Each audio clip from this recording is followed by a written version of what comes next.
Hello everyone, welcome back to my channel. आज मैं आपको इस ट्यूटोरियल में समझाऊंगा किस तरह से आप मेरी तरह शेडिंग और ब्लेंडिंग कर सकते हो, बिल्कुल रियलिस्टिक स्टाइल में जैसे मैं करता हूँ।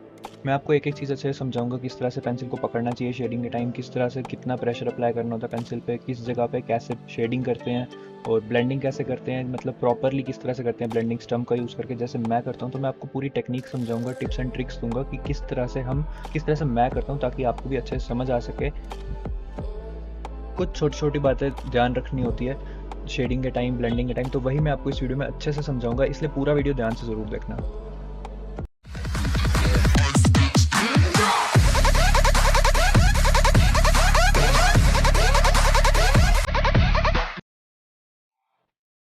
शेडिंग के लिए सबसे इंपॉर्टेंट चीज़ जो आपको समझनी होती है वो ये है कि पेंसिल को होल्ड कैसे करते हैं और कहाँ पे कितना प्रेशर अप्लाई करना होता है।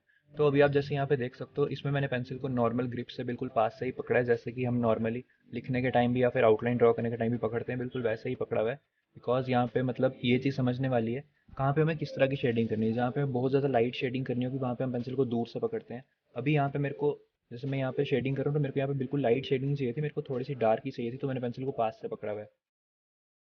लेकिन मैं पेंसिल पे बिल्कुल भी प्रेशर अप्लाई नहीं कर रहा हूँ, जैसे कि यहाँ पे मैं two B sorry H B pencil use कर रहा हूँ, तो मैं उसकी ट्रू वैल्यू ही यूज़ कर रहा हूँ। अगर मैं इसमें प्रेशर अप्लाई करके यूज़ करता यहाँ पे तो वो डार्क यूज़ होती काफ़ी ज़्यादा, और अगर मैं बहुत ही ज़्यादा कम प्रेशर अप्लाई करता, बिल्कुल ही हल्का पकड़ता है, दूर से पकड़ करता, तो वो बहुत ज़्यादा लाइट यूज़ होती। तो ये चीज़ आपको जितनी ज़्यादा प्रैक्टिस करोगे वैसे ही समझ आएगा।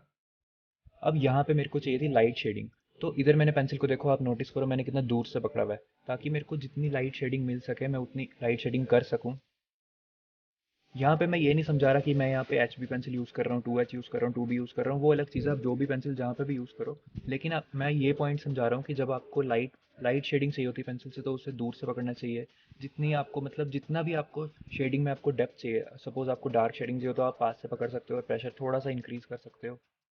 जैसे यहाँ पे अब आप नोटिस करो, मैंने ग्रिप थोड़ी सी पास कर दी, पहले मैंने कितनी दूर से पकड़ी थी, तब मैंने बिल्कुल लाइट शेडिंग की, अब मैंने थोड़ी पास कर दिया, तो अब उसी पेंसिल से मैंने डार्क शेडिंग कर दी। तो मतलब मेरे को शेडिंग कितनी डार्क कितनी लाइट चाहिए, उस हिसाब से मैं पेंसिल की ग्रिप को भी वेरी कर रहा हूँ और प्रेशर थोड़ा बहुत वेरी कर रहा हूँ, ज़्यादा नहीं, पर ओवरऑल अगर मैं बात करूँ तो मैंने प्रेशर बिल्कुल भी अप्लाई नहीं किया पेंसिल पे। अब यहाँ पे मेरे को लाइट चाहिए तो मैंने फिर से दूर से पकड़ लिया। एक सबसे इंपॉर्टेंट पॉइंट मैं क्लियर कर दूँ, ये वाली टेक्निक जो मैं आपको बता रहा हूँ ये इसी चीज़ में वैलिड होगी जब हमें ये पता हो कि हमने ब्लेंडिंग करनी है, ठीक है। चाहे आप ब्रश से करो, ब्लेंडिंग स्टम्प से करो, कॉटन से करो, जिससे भी करो। लेकिन मैं ये कह रहा हूँ कि ये वाली टेक्निक वहाँ यूज़ होगी, मैं उस तरह समझा रहा हूँ कि हमने ब्लेंडिंग कैसे करनी है, तब मैं इस तरह से शेडिंग करता हूँ। अगर ऐसा होगा कि हमें ब्लेंडिंग नहीं करनी किसी स्केच में, सिर्फ शेडिंग करनी है, तो उसमें शेडिंग की टेक्निक थोड़ी डिफरेंट होगी, क्योंकि उसमें हमें ज़्यादा ध्यान से शेडिंग करनी पड़ती है, बिल्कुल मतलब अच्छे से, ताकि गैप्स ना रहें। क्योंकि ब्लेंडिंग करते हैं तो गैप्स वगैरह फिल हो जाते हैं, बट जब हमें ब्लेंडिंग नहीं करनी होती वो टेक्निक अलग है, वो मैं किसी और वीडियो में समझाऊंगा। इसमें हमें ब्लेंडिंग करनी है तो मैं उस हिसाब से समझा रहा हूँ। तो जैसा कि मैंने आपको समझाया किस तरह से पेंसिल पकड़नी चाहिए, प्रेशर कितना अप्लाई करना चाहिए, वो सब तो ठीक है।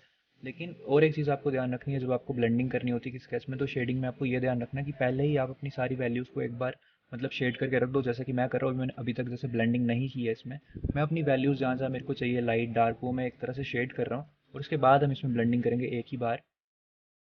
अगर आप बहुत ज़्यादा एडवांस्ड हो तो फिर तो आप कर सकते हो कि मतलब पार्ट्स में आपने थोड़ी सी शेडिंग कर दी, उसको ब्लेंड कर दिया, फिर थोड़ी शेडिंग कर दी, फिर ब्लेंड कर दिया। बट अगर आप अभी बिगनर्स हो तो मैं उस हिसाब से इसमें शेडिंग कर रहा हूँ कि पहले एक ही बार आप पूरी शेडिंग कर लो जहाँ जहाँ पे आपको लाइट डार्क वैल्यूज चाहिए, फिर आप उसको एक बार ब्लेंड करना, जैसे कि अब मैं करूँगा।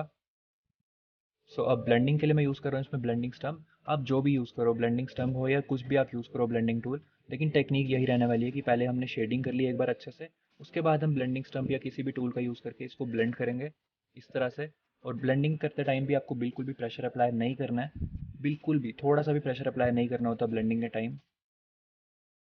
काफ़ी लोग कमेंट्स में मुझसे पूछ रहे होते हैं कि ब्लेंडिंग स्टम्प यूज़ करते टाइम बार बार उनके मतलब डार्क स्पॉट्स आ जाते हैं पेज पे, वो ख़राब हो जाती है, ब्लैक सी हो जाती है ब्लेंडिंग स्टम्प, तो उसका क्या करें। तो ये चीज़ तो सबके साथ होती है, मेरे साथ भी होती है, बिकॉज ब्लेंडिंग स्टम्प ऐसी ही होती है, जब उसको थोड़ा सा यूज़ कर लो, बिकॉज वो पेपर की बनी होती है, तो पेपर है उसको थोड़ा सा ब्लेंडिंग के लिए यूज़ करोगे तो वो डार्क तो होगा ही, उस पर शेड वो एब्जॉर्ब कर लेता है पेंसिल का। ब्लेंडिंग स्टम्प को थोड़ा थोड़ा शेड करने के बाद आपको साफ़ करते रहना होता है, और साफ़ करने के बाद ही आपको दोबारा उसको यूज़ करना चाहिए। जब भी आपको लगे कि वो थोड़ी डार्क होगी पहले उसको साफ़ कर लो, हर बार ब्लेंड करने से पहले चेक कर लिया करो कि वो ब्लेंडिंग स्टम्प आपकी ख़राब तो नहीं आगे से।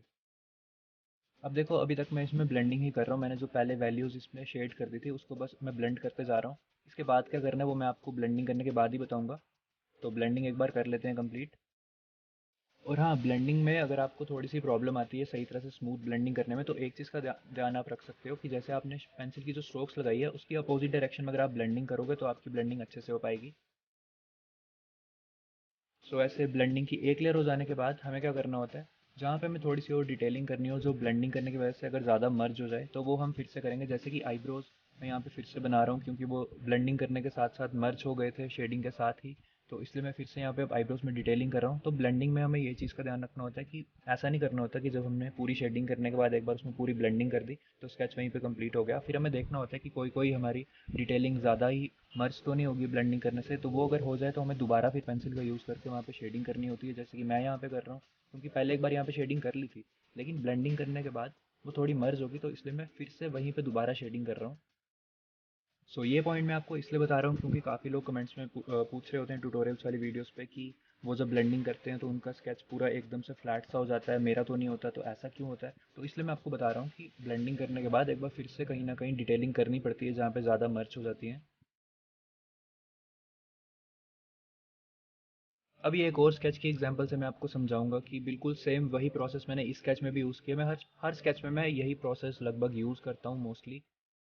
तो इसमें भी मैं वही कर रहा हूँ, पहले मैं पूरे एरियाज में शेडिंग कर दूंगा जहाँ पे मेरे को जैसी शेडिंग चाहिए, जहाँ पे डार्क पेंसिल चाहिए वहाँ पे मैं डार्क पेंसिल शेडिंग कर रहा हूँ। जैसे यहाँ पे मैं कर रहा हूँ, यहाँ मेरे को डार्क चाहिए थी, तो बस यही करना होता है। जहाँ पे डार्क चाहिए पहले वहाँ पे शेडिंग करो, जहाँ पे लाइट चाहिए वहाँ पे शेडिंग कर लो पहले, और उसके बाद हम उसमें ब्लेंडिंग करेंगे। लेकिन आप इसमें पेंसिल की ग्रिप भी नोटिस करो। अब यहाँ पे मेरे को लाइट शेडिंग करनी है तो मैंने दूर से पकड़ा हुआ है पेंसिल को, तो ये चीज़ें भी काफ़ी ज़्यादा मैटर करती है। जो मैंने आपको इस वीडियो में समझाया उसको ध्यान से समझना और ऑब्जर्व करना, कहाँ पे मैं किस तरह से शेडिंग करते टाइम किस तरह से मैंने ग्रिप ली है पेंसिल की, कब मैंने दूर से पकड़ी है, कब मैंने पास से पकड़ी है। एक दो बार आप वीडियो को देखना, आपको समझ आ जाएगा। तो सेम प्रोसेस मैं वही रिपीट कर रहा हूँ जो मैंने पिछले स्केच में आपको दिखाया। इसमें भी मैं यही कर रहा हूँ, मैंने पूरी शेडिंग कर दी पहले जहाँ पे मेरे को करनी थी, और फिर मैं ब्लेंडिंग सिस्टम का यूज़ करके उसको ब्लेंड कर रहा हूँ बस। फिर जहाँ पे मेरे को डिटेलिंग करनी होगी, अगर कहीं पे ज़्यादा मर्च हो जाएगा, मैं फिर से पेंसिल का यूज़ करके करूँगा, अभी आप देखोगे। सो आई होप आपको ये ट्यूटोरियल हेल्पफुल लगा होगा, और अगर हेल्पफुल लगा हो, कुछ नया आपको सीखने को मिला हो, तो इसको लाइक कर देना वीडियो को। और जो भी आपके डाउट्स हो ब्लेंडिंग से रिलेटेड या शेडिंग से रिलेटेड या मेरी टेक्निक से रिलेटेड शेडिंग और ब्लेंडिंग की, वो आप कमेंट्स में पूछ सकते हो। इस वीडियो के रिलेटेड आपको जो भी डाउट हो। तो मैं मिलता हूँ आपसे नेक्स्ट वीडियोज़ में। Thank you so much for watching. Bye bye.